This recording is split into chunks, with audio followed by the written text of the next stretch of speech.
नगरपालिकांच्या निवडणुका पार पडल्या त्यावेळी राज्यात अनेक ठिकाणी गोंधळ झाल्याचं पाहायला मिळालं होतं। त्यामध्ये रायगड जिल्ह्यातील महाड नगरपालिकेच्या निवडणुकीवेळी मंत्री आणि शिवसेनेचे नेते भरत गोगावले यांचा मुलगा आणि राष्ट्रवादीचे सुशांत जाबरे यांच्या समर्थकांमध्ये जोरदार राडा झाला होता। यानंतर वाहनांची तोडफोड आणि एकमेकांवर हल्ले केले गेले। या प्रकरणी महाड पोलीस ठाण्यात दोन्ही पक्षांच्या परस्पर विरोधी कारवाया करण्यात आल्या होत्या। त्यानंतर मंत्री गोगावले यांचे पुत्र विकास गोगावले यांच्यासह राष्ट्रवादीचे कार्यकर्ते अद्याप देखील पोलिसांना शरण आले नव्हते। त्यानंतर कोर्टाने देखील या सर्वांचा जामीन अर्ज फेटाळला।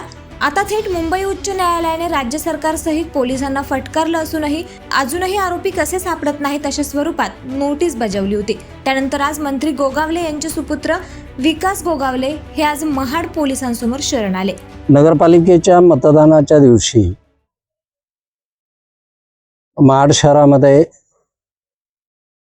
भांडण मारामारीच्या संदर्भामध्ये जे 2 गुन्हे महाड शहर पोलीस स्टेशनला दाखल झालेले होते, त्याच्यापैकी गुन्हा रजिस्टर नंबर 179 जो होता, त्या 179 मधल्या 8 आरोपींनी आज आत्मसमर्पण केलेलं आहे।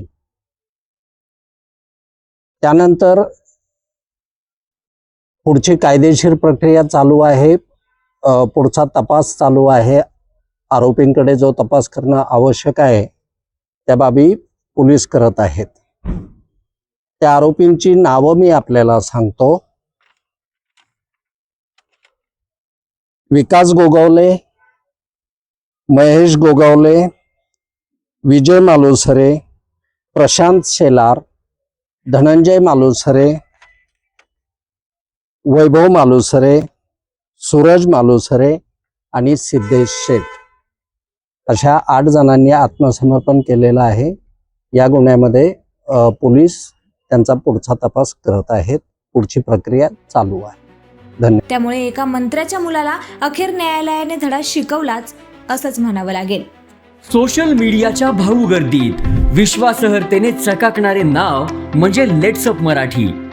सगळ्यांना, सगळ्या नागरिकांना ती स्पीच, ती लेट्सअप वरील मुलाखती म्हणजे विचारांचा खजिना। त्यानंतरच्या निवडणुकीमध्ये मला सोडून गेले। बातम्या केवळ वस्तुस्थिती सांगणाऱ्या, न प्रोपगंडा, फक्त जनतेचा अजेंडा। क्योंकि आने वाला कल जाने वाला है, जाने वाला कल आने वाला है। राजकारण, मनोरंजन असो की क्रीडा क्षेत्र, महाराष्ट्राची स्पंदने संवेदनशीलतेने टिपणारे माध्यम म्हणजे लेट्सअप मराठी।